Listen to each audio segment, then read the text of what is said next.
우리는 복음으로 시작해서 복음으로 살고 복음으로 끝내야 됩니다.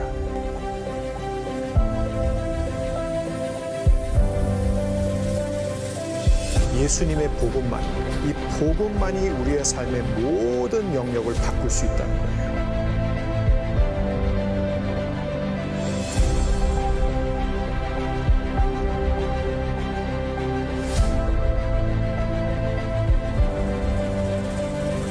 The gospel changes everything.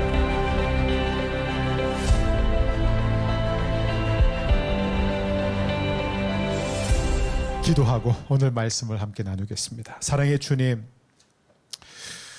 우리는 인간이 결코 헤아릴 수 없고 100% 이해할 수 없는, 어쩌면 50%도 이해할 수 없는 하나님의 신비인 그 복음에 대해서 함께 배우고자 합니다.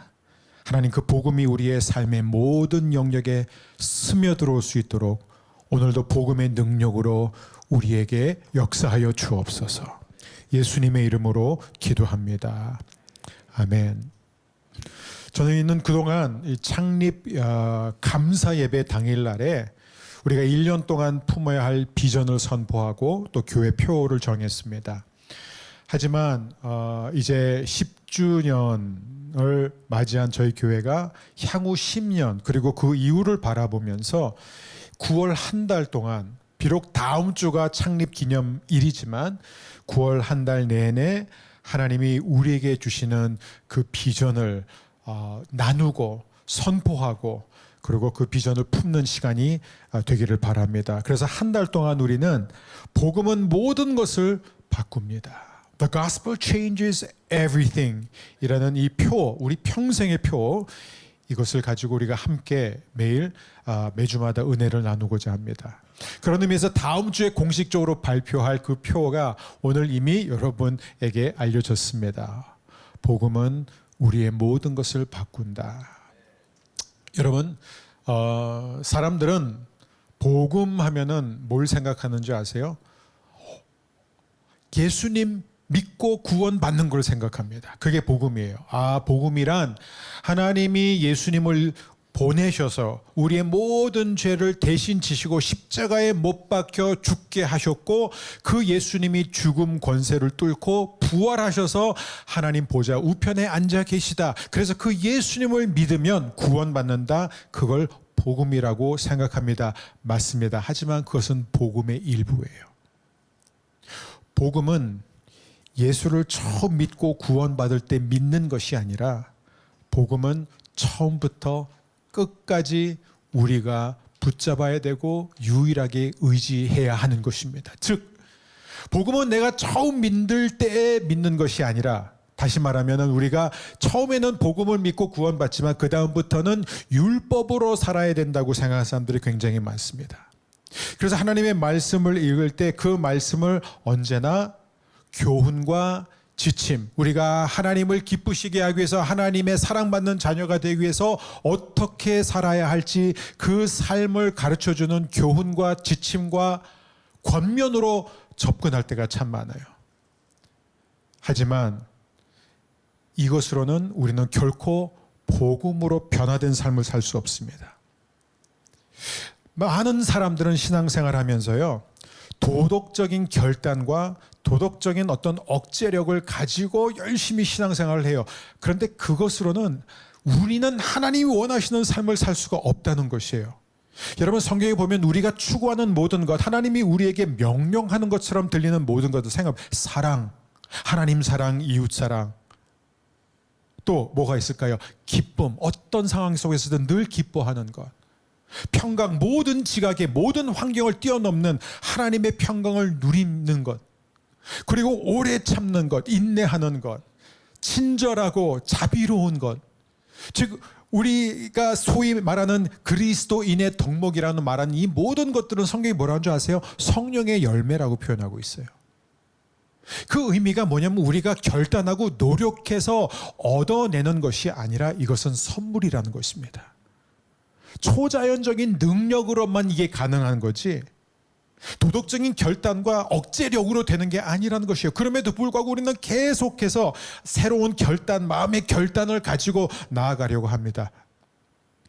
저는 우리 화북교회 모든 성도님이 날마다 새롭게 부어지는 복음의 능력으로 여러분의 삶이 매일매일 하나님이 주시는 놀라운 변화를 누리는 축복이 있기를 바랍니다. 그래서 전 여러분들과 복음에 대해서 한 달 동안 계속해서 나누고 싶습니다. 특별히 우리가 던질 질문들은 이런 것이에요. 복음이란 무엇인가?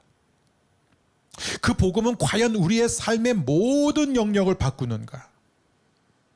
그리고 그 복음으로 인해서 변화된 우리의 삶의 모습은 실제 어떤 모습인가? 그리고 우리는 어떻게 모든 영역에서 복음으로 변화될 수 있을까? 저는 이런 중요한 신앙의 질문들을 가지고 여러분들과 함께 성경을 통해서 답을 찾아가기를 원합니다.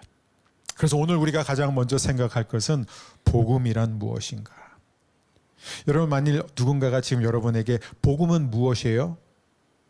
그럼 여러분 뭐라고 대답하시겠어요? 복음을 설명할 수 있는 방법은 여러 가지가 있습니다. 하지만 뭐니 해도 가장 명확하고 가장 정확한 방법은 바로 이 복음을 가리키는 헬라어, 이 원어에서 찾는 거예요. 이 복음이란 헬라어로 에반겔리온이란 표현, 에반겔리온. 이 에반겔리온이라는 이 표현은 그냥 그대로 직역하면 영어로 good news예요. 좋은 소식이라는 거예요. 그럼 우리가 복음에 대해서 가장 먼저 배우게 되는 것, 복음이란 무엇인가? 복음은 뉴스입니다, 이거예요. 복음은 좋은 소식입니다. 복음은 통보예요, 통보. 여러분, 교훈이라는 것은 무엇이냐면은 내가 원하는 어떤 결과를, 그리고 내가 원하는 어떤 성과를 이루기 위해서는 반드시 따라야 하는 지침, 그게 교훈입니다. 그래서 우리가 하나님의 자녀가 되기 위해서, 하나님으로부터 인정받기 위해서, 하나님으로부터 우리가 바라는 어떠한 축복과 응답을 받기 위해서 어떻게 살아야 되는지에 대한 것이 바로 교훈인데, 여러분, 복음은 교훈이 아니에요. 복음은 뉴스라는 거예요. 즉, 하나님이 이미 우리가 하나님의 자녀가 되도록 모든 것을 이루셨다라는 그 역사 속에서 이미 완성되고 이미 끝난 그 사건을, 그 승리의 소식을 우리에게 알려주는 게 복음입니다. 그게 복음이에요. 그러면 우리는 복음에 보탤 수 있는 게 있을까요? 없을까요? 없어요. 우리가 그 복음 앞에, 그 소식 앞에서 유일하게 할 수 있는 건 뭐냐면은 받아들일 것이냐 안 받아들일 것이냐, 그거예요.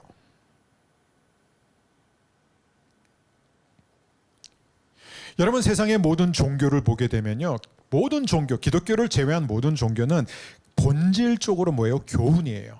지침이에요. 삶의 가이드라인입니다. 그리고 세계의 모든 주요 종교는 어떤 예언자가 나타나요. 현자가 등장합니다. 비범한 어떤 인물이 딱 나타나서 뭐라고 말하는 줄 아세요? 여러분, 신에게 이르는 길은 바로 여기에 있습니다라고 가르친다는 거예요. 물론 그 와중에 내가 신이다라고 하는 정신병자들도 있죠. 우리나라에 안타깝게 그런 이산 종파들이 엄청 많이 생겨났습니다. 내가 신이다. 근데 대부분의 주요 종교는 다 그거예요. 현자가 나타나서 신이 있는데 그 신과 연결될 수 있는 방법은 이런 것이다. 이런 길이 있다. 이런 진리가 있다. 이런 걸 따라라. 마음을 비워라. 착하게 살아라. 도덕적으로 살아라. 이런 많은 것들, 지침을 우리에게 줍니다. 그래서 우리가 해야 할 일들이 있어요. 하지만 기독교는 전혀 다른 것이에요. 기독교는 다른 모든 종교와 달리 예수님이 이 땅에 오셔서 내가 바로 하나님의 아들이다. 누구든지 나를 본 사람은 아버지를 보았다. 그리고 내가 이 땅에 온 것은 내가 하나님으로 너희를 찾으러 온 것이다. 그러니까 모든 종교는 뭐냐면 신이 있는데 그 신에게 연결되기 위해서, 그 신에게 다가가기 위해서 여러분들은 이렇게 살아야 되고 이 길을 가야 됩니다. 하지만 기독교는 뭐냐면은 내가 바로 하나님인데 그 하나님이 지금 너희를 만나러 온 것이다. 그 하나님이 너희를 찾으러 왔다. 그 하나님이 너희가 스스로 할 수 없는 그 모든 것을 이루어 주시기 위해 왔다. 그게 바로 오늘 우리가 묵상할 두 구절이에요. 요한복음 8장 36절입니다. 우리 함께 읽겠습니다. 그러므로 아들이 너희를 자유롭게 하면 너희가 참으로 자유로우리라. 예. 아들이 너희를 자유롭게 하면 너희가 참으로 자유로우리라. 그 아들이 왜 오셨는 줄 아세요? 여러분, 세상의 모든 종교는 뭐라고요? 여기에 길이 있습니다. 여기에 진리가 있습니다. 여기에 생명이 있습니다. 이걸 우리에게 가르쳐줘요. 근데 그 예수님은 뭐라고 그러셨죠? 내가 곧 길이요 진리요 생명이니 나로 말미암지 않고는 아버지께로 올 자가 없느니라. 여러분, 복음이 무엇입니까? 복음은 뉴스예요. 그리고 우리가 두 번째 알아야 돼요. 복음은 무엇인가? 예수 그리스도를 통해서 복음이 우리에게 주어진 것이 아니라 예수님이 복음이라는 것입니다. 예수님이 바로 하나님이 우리에게 보내신 소식입니다. 그 예수님은 이 땅에 오셔서 여러분, 하나님께 이르는 길이 여기 있습니다. 하나님이 우리에게 주시는 생명을 누리려면 이렇게 해야 됩니다. 여러분이 그토록 원하는 그 진리를 찾고 싶습니까? 내가 그것을 가르치러 왔습니다라고 하지 않았어요. 예수님은 내가 길이고 내가 진리고 내가 생명이다. 그의 복음입니다. 그래서 사도 바울은 뭐라고 말하냐면 나는 십자가에 못 박힌 예수님 외에는 아무것도 알지 않기로 작정하였노라. 이게 무슨 얘기인지 아세요? 바울이 여기서 강조하고자 하는 것은 자신이 유일하게 기댈 수 있는 것, 유일하게 의지하는 것은 복음이라는 것입니다. 복음 외에는 아무것도 의지할 수 없다는 거예요. 여러분, 참 여기에 이 핵심이, 복음의 핵심이 있습니다. 복음은 어떤 것이냐? 그 예수님이 우리에게 오셔서 하신 아주 잘 알려진 중요한 말씀이 마태복음 11장 28절이에요. 수고하고 무거운 짐진 모든 자들아 다 내게로 오라. 너희의 모든 짐, 과거의 짐, 현재의 짐, 슬픔의 짐, 실패의 짐, 아픔의 짐, 상처의 짐, 그리고 미래에 대한 모든 불확신과 두려움의 짐, 부모로서 갖고 있는 짐, 자녀로서 갖고 있는 짐, 커리어상 갖고 있는 짐, 재정적인 짐, 감정의 짐, 어떤 짐이든지 간에 그 짐을 가지고 다 내게로 오라. 내가 너희를 쉬게 하리라.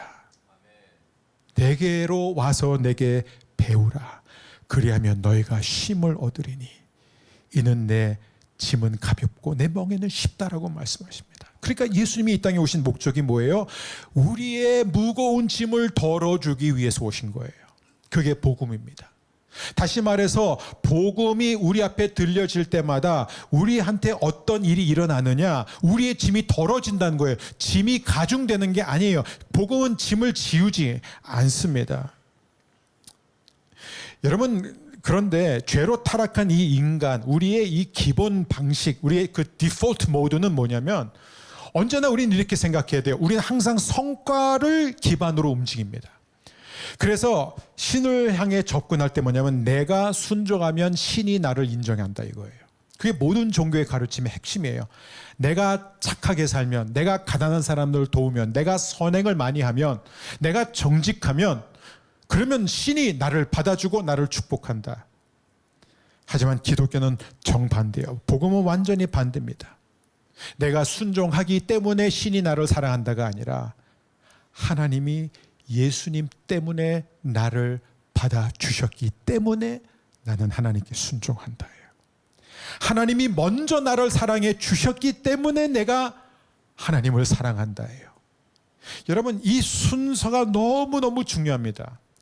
이게 바로 기독교 복음과 세상의 모든 종교의 결정적인 차이점이라요. 여러분, 이 패러다임 시프트를 우리가 깨닫지 못한다면 우리는 근본적으로 변할 수가 없다는 거예요. 뭔가 이렇게 좀 자제력도 있고 막 결단력도 있고 의지가 강한 사람은요, 도덕적으로 어떤 도덕적인 억제력을 가지고 이 moral restraint라고 그래요. 그걸 가지고 어떻게든지 말씀대로 살려고 노력은 할 수 있지만 여러분, 그렇게 사는 사람들은 가면 갈수록, 신앙생활을 하면 할수록 어떻게 되면 점점 더 무거운 짐을 계속 짊어지게 된다는 거예요. 율법은 너무 중요해요. 필요합니다. 우리가 율법에 대해서도 앞으로도 배울 것이고 과거에도 배웠어요. 근데 율법은 특별히 복음을 모르는 사람들한테 효과가 있어요. 왜냐하면 복음을 모르는 사람은 자기가 율법대로 살 수 있다고 착각을 하거든요. 근데 자기가 살아보니까 율법대로 살 수 없다는 걸 깨닫게 됩니다. 그래서 결국 율법의 기능은 뭐냐면 우리가 율법대로 살 수 없다는 것, 우리의 죄를 보게 하는 거예요. 우리가 얼마나 복음이 필요한지, 복음이 없이는 우리는 결코 하나님 앞에 의로워질 수 없다는 것을 보여주는 것이 바로 율법의 기능입니다. 그래서 율법은 굉장히 중요합니다. 율법을 평가절하해서는 안 돼요. 율법 없이는 우리는 복음을 깨달을 수가 없습니다. 하지만 우리는 자꾸 이런 복음이 아니라 우리의 노력, 도덕적인 결단력으로 계속해서 하나님의 말씀을 복음이 아니라 교훈과 지침과 가이드라인과 권면으로 접근하기 때문에 우리는 계속 이 찬양을 부르는 거예요. 무거운 짐을 나 홀로 지고 견디다 못해 쓰러질 때. 그러니까 왜 우리의 신앙생활은 쓰러짐의 연속이 돼야 되냐 이거예요. 늘 무거운 짐을 지고 나 홀로 지고 그것도 견디다 못해 쓰러질 때 그때 또 주님 앞에 나와요. 사랑하는 여러분, 복음을 이해하십니까? 복음은 이해할 수 있는 게 아니에요. 마틴 루터가 갈라디아서 주석에 이 서론에 뭐라고 썼냐면 이 복음은 불가해한 것이며 불가사의한 것이기 때문에 인간은 절대로 깨달을 수 없다. 그렇기 때문에 우리는 이 복음을 날마다 연구하고 날마다 묵상하고 망치로 머리를 두들기듯이 끊임없이 복음을 우리 머릿속으로 집어넣어야 된다. 루터는 말합니다. 매일 연습하고 매일 묵상하고 매일 이 복음을 내 삶에 어떻게 적용할 것인지를 끊임없이 몸부림칠 때 우리는 비로소 하나님이 주시는 평안을 누릴 수 있는 거예요. 근데 도덕적인 억제력과 결단을 가지고 신앙생활을 하면요, 가면 갈수록 어떻게 됩니까? 우리는 점점 더 두려움에 사로잡히게 되는 거예요. 평생 교회 다니면서 평생 나름대로 노력하면서 말씀대로 살려고 했는데 문제가 뭐냐면은 이제 죽을 때가 되거나 무슨 일이 생기면 그때부터 막 두려움과 심판에 대한 이 걱정 그 집으로 막 몰려오기 시작하는 거예요. 내가 과연 예수를 믿은 게 맞는가? 내가 과연 하나님의 자녀가 맞는가? 나는 정말 천국에 갈 수 있는가? 천국은 과연 있는가? 이렇게 흔들리는 사람들을 저는 너무 많이 봅니다. 왜요? 복음을 믿긴 믿지만 여러분, 복음을 믿는 것과 복음의 능력을 경험하는 것은 다른 거예요. 복음의 본질을 꿰뚫어 보는 것과 그 복음이 매일매일 내 삶의 모든 영역과 결정의 침투에 들어와서 내 정체성이 복음으로 형성되는 것은 전혀 다른 얘기예요. 전혀 다른 얘기입니다. 그래서 저는 9월 한 달 동안 뿐만 아니라 그 이후에도 우리 교회가 앞으로 나가야 할 모든 방향은 무엇입니까? 복음이 우리의 삶의 모든 영역에 깊이 들어오는 거예요. 그래서 우리의 모든 관계가 다 복음으로, 우리의 삶의 모든 영역이 다 복음으로 바뀌는 것입니다. The gospel changes everything. 이걸 다른 말로 하면은 let the gospel change everything. 그럴 때 우리는 정말 이렇게 기도가 되는 거예요. 예수님이 가르쳐 주신 주기도문의 그 하이라이트가 뭐예요? 뜻이 하늘에서 이루어진 것 같이 땅에서도 이루어지이다. 이게 바로 저는 우리 허북교회를 위한 기도, 허북교회 모든 성도님들을 위해서 기도할 때 저는 이 기도를 꼭 합니다. 하나님 아버지, 뜻이 하늘에서 이루어진 것 같이 우리의 삶 속에 이루어지게 하여 주옵소서. 그게 바로 복음의 능력으로 살아가는 사람이 경험하는 것입니다. 이 마틴 루터는 이 갈라디아서 주석 서론에서 복음에 대해서 나열한다면 이렇게 말합니다. 여러분, 이 기가 막힌 질문이에요. 이렇게 씁니다. 그렇다면 우리는 더 이상 할 수 있는 일이 아무것도 없다는 말인가? 이 말을 해요. What then? Is there nothing that we can do? 이렇게 말해요. 이 질문을 던집니다. 그렇다면 우리는 하나님 앞에서 우리가 할 수 있는 게 아무것도 없단 말인가? 여러분은 그 질문 앞에 뭐라고 대답하시겠어요? 마틴 루터는 이렇게 말합니다. 아무것도 없다. 그렇다, 아무것도 없다. 오직 하나님께로부터 오는 지혜와 의로움과 거룩함과 구원을 주시는 예수 그리스도를 믿는 것 외에는 아무것도 없다. 이게 복음이에요. 근데 이게 굉장히 능력 있는 사람, 똑똑한 사람, 남들보다 더 열심히 살아온 사람한테는 이게 굉장히 기분 나쁜 거예요. 거스르는 거예요. 내가 아무것도 할 수 없다니. 내가 내 삶을 개선하고 내가 뭔가 더 의로워지고 내가 신에게 더 인정받는 데 있어서 내가 아무것도 할 수 없다는 게 말이 되느냐. 이 루터의 갈라디아서 주석 소론을 읽었던 이 18세기 영국의 부흥을 일으켰던 찰스와 요한 웨슬리 형제가 있습니다. 그리고 제가 너무너무 좋아하는 조지 윗필드. 이분들이 영국에서 부흥 운동을 일으켰을 뿐만 아니라 미국으로 건너가서 18세기 미국 대각성 운동의 주역들이 되었습니다. 근데 이들이 다 사역을 하고 있었어요. 이미 하나님을 믿고 있었습니다. 이미 복음을 알고 있었어요. 하지만 이들이 목회를 아예 그들의 직업이 목사였어요. 목회를 하고 있었던 사람, 복음을 전하는 게 그들의 직업이었습니다. 그러나 그들이 이 루터의 이 갈라디아 주석을 읽었을 때 비로소 이 세 사람이 공통적으로 무엇을 경험했는지 아십니까? 그러면 우리가 하나님을 위해서 더 이상 아무것도 할 수 없다는 말입니까? 그렇습니다. 아무것도 할 수 없습니다. 예수님을 믿는 것 외에는. 그 대목에서요, 이 세 사람이 각자 다 이렇게 고백합니다. 똑같이 고백은 안 하지만 공통점이 네 가지가 있어요. 그게 뭐냐면 형언할 수 없는 어떤 힘이 나를 압도했다. 그리고 나는 무릎을 꿇었다. 그리고 나는 한 번도 경험해보지 못한 깊은 평강을 누리기 시작했다. 그리고 내 마음의 모든 짐이 사라졌다. 떨어져 나갔다. 그리고 눈물을 흘렸다. 여러분, 이게 바로 복음을 만나는 사람들의 반응입니다. 이해할 수 없는, 설명할 수 없는, 말로 형용할 수 없는 어떤 힘이 갑자기 나를 압도해요. 그리고 내 마음이 갑자기 너무 평안해지는 거예요. 내가 왜 이렇게 마음이 편하지? 환경이 편해서가 아니라 그냥 마음이 너무너무 평안해지는 거예요. 그래서 평강은 성령의 열매예요. 내가 노력해서 이루는 게 아닙니다. 그리고 나는 자유로워졌다 이거예요. 나는 자유로워졌다. 무거운 짐을 벗어 던지게 되었다. 그리고 눈물을 흘렸다. 감동의 눈물이에요. 어떻게 이렇게 하나님이 나를 사랑하십니까? 여러분, 오늘 이 질문 앞에 그렇다면 우리는 더 이상 할 수 있는 일이 없다는 말입니까? 저는 여러분 모두의 대답이 그렇습니다. 아무것도 없습니다. 오직 하나님께로부터 오는 지혜와 의로움과 거룩함과 구원을 주시는 예수 그리스도를 믿는 것 외에는. 저는 우리 허복교회 모든 성도님들, 우리 온라인으로 예배하는 모든 성도님들, 누구보다 예수님을 의지하고 예수님만 믿는 거룩한 복음의 자녀가 되기를 축복합니다. 이런 루터의 선포 앞에서 변화되었던 조지 윗필드가 미국으로 건너가서 1730년 그리고 1740년대에 막 뉴잉글랜드 지방 중심으로 복음을 전합니다. 그때 이 조지 윗필드의 설교를 들은 사람 가운데 농부였던 네이선 콜이라는 사람이 있어요. 너무 재미있는 인물입니다.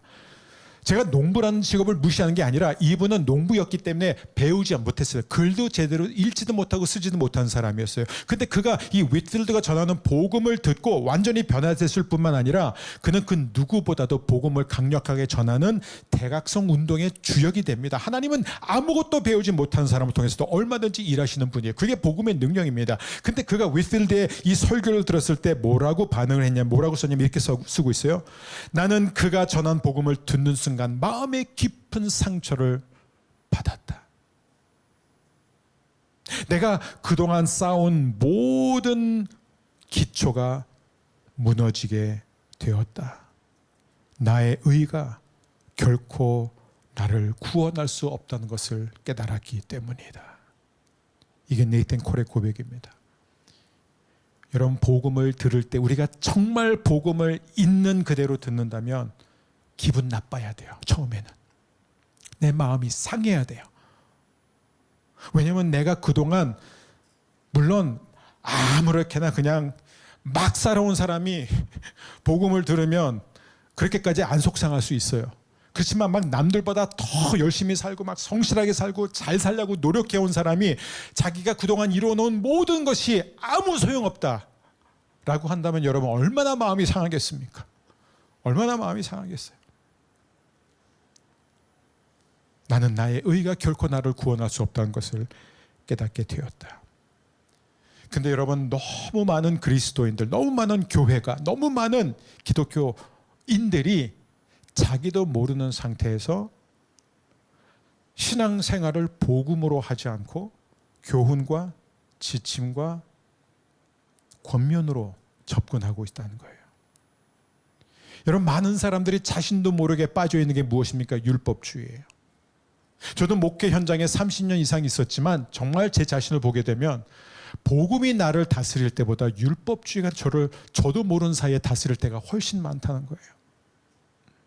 여러분 율법주의라는 게 무엇인지 아십니까? 율법주의는 이거예요. 한마디로 말하면 율법주의는 내가 잘하고 있지 않으면, 내가 정말 말씀을 제대로 믿지 않으면, 내가 말씀대로 살고 있지 않으면 나는 진정한 그리스도인이 아니라는 거예요. 나는 하나님이 기뻐하는 자녀가 아니라는 것을 믿도록 가르친 게 율법주의예요.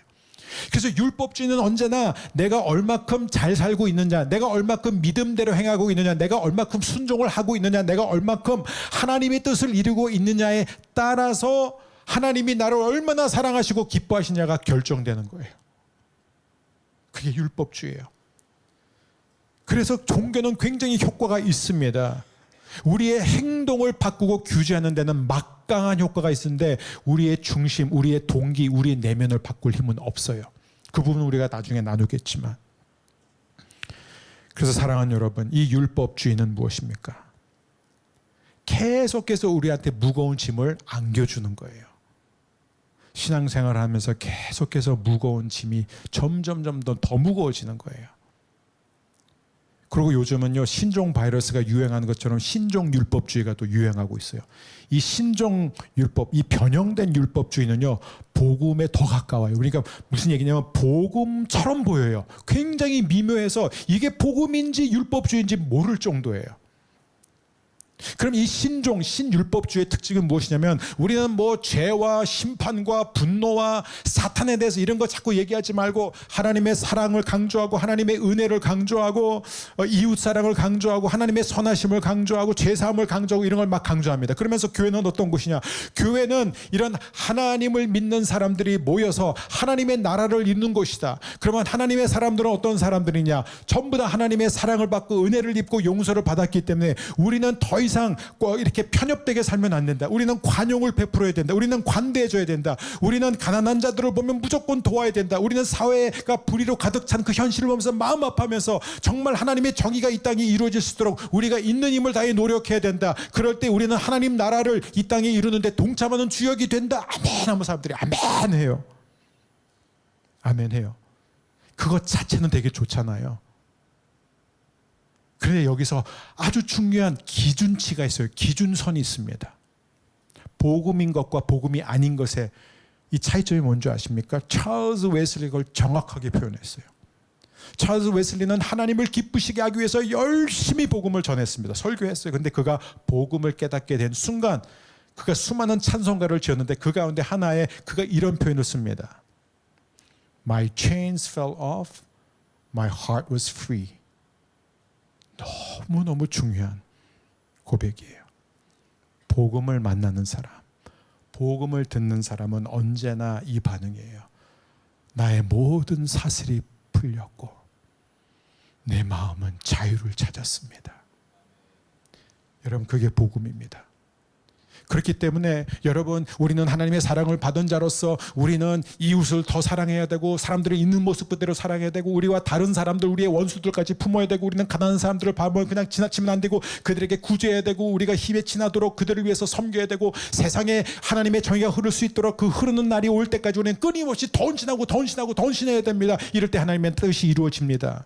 이게 바로 여러분을 향한 하나님의 부르심이다라고 외친다면 여러분은 분명히 그런 외침 앞에 아멘도 할 것이고 정말 좋습니다. 동의합니다. 하지만 나를 묶었던 모든 사실이 풀렸습니다. 내 영혼이 너무 자유로워졌습니다라는 고백은 나오지 않을 거예요. 어떤 고백이 나오면 아이고 이제 더 할 일이 많이 생겼네. 아유 또 부담이야.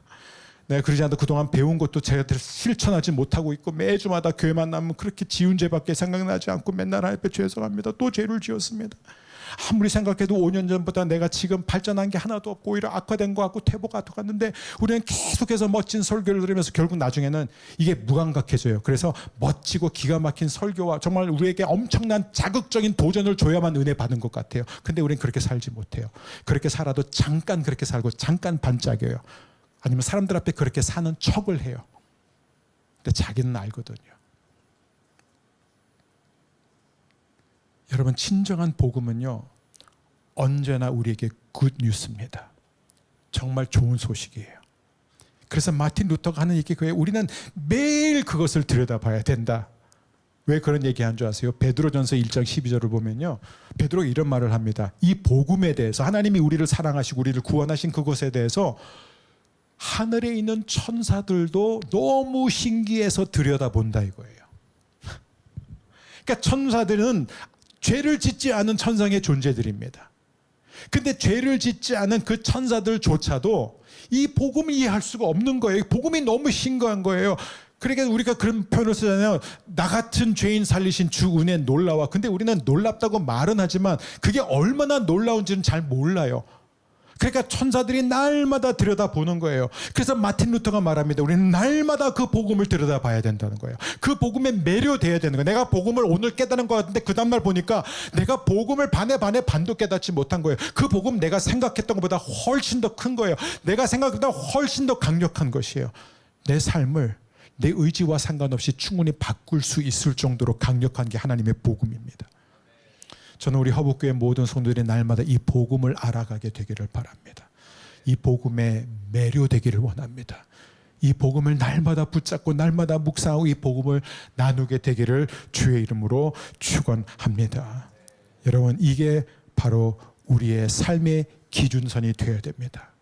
하나님의 말씀을 큐티로 나눌 때, 기도할 때, 묵상할 때 여러분이 무엇을 하든지 간에 복음이 우리에게 다가오는 순간 우리는 해방, 자유, 기쁨과 감동을 경험하게 됩니다. 이 복음이 우리의 삶을 변화시키기를 원한다면 여러분 우리의 모든 도덕적인 노력과 억제력을 내려놔야 됩니다. 자기 의를 철저하게 버려야 됩니다. 내가 더 이상 하나님이 나를 더 인정해주고 나를 더 축복해주고 내 기도를 더 잘 응답해주거나 아니면 나를 향한 하나님의 섭섭함, 하나님의 실망, 하나님의 진노를 누그러뜨릴 수 있기 위해서 내가 여전히 뭔가를 보탤 수 있다고 생각하는 한 우리는 결코 복음이 주는 평안과 복음이 주는 기쁨을 누릴 수 없습니다. 사랑하는 여러분, 오늘 한 번의 설교로 여러분이 복음에 대해서 더 아니면 많이 깨달았다고 생각하지 않기를 바랍니다. 일부 예배 어떤 성도님이 그래요. 오늘 복음 설교를 들으니까 아무것도 모르겠다. 집에 가서 다시 들어야 되겠다. 그래서 제가 많이 들으시라고 그랬어요. 여러분 우리는 복음을 늘 가까이 해야 됩니다. 계속해서 그 복음을 스스로에게 선포하십시오. 하나님 아버지, 오늘도 나의 모든 결박이 풀어졌습니다. 하나님은 내 마음의 모든 무거운 짐을 거두어 가셨습니다. 주님은 오늘 이 말씀을 통해서 나에게 또 하나의 부담을 주고 또 무거운 짐을 지고 너 이렇게 해라, 너 이제부터 이렇게 살면 안 되고 이렇게 살아야 된다, 그걸 요구하시는 것이 아니라 내가 너를 이렇게 사랑한다. 그리고 내가 너를 위해서 이미 모든 것을 다 이루었다. 나는 내가 이 사랑을 받고 경험하고 누리기를 원한다. 여러분 그럴 때 우리의 의지와 상관없이 우리는 저절로 기쁨으로 감사함으로 하나님께 순종하게 됩니다. 이것이 바로 복음의 능력입니다. 우리 함께 자리에서 일어나셔서 함께 이렇게 기도했으면 좋겠습니다. 하나님,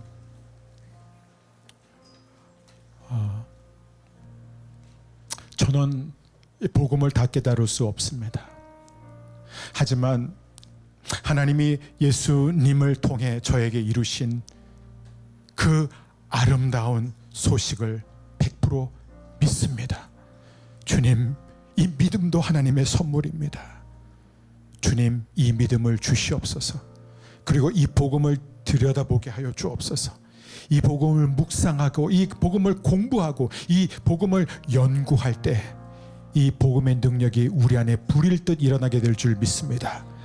특별히 기도할 때 하나님 아버지, 내 삶에 나를 묶고 있는 모든 쇠사슬이 풀려는 줄 믿습니다. 풀릴지어다. 주여, 내 영혼을 자유롭게 하여 주옵소서.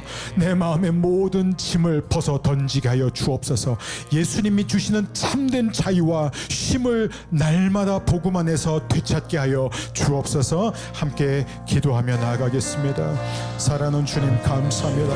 The gospel changes everything.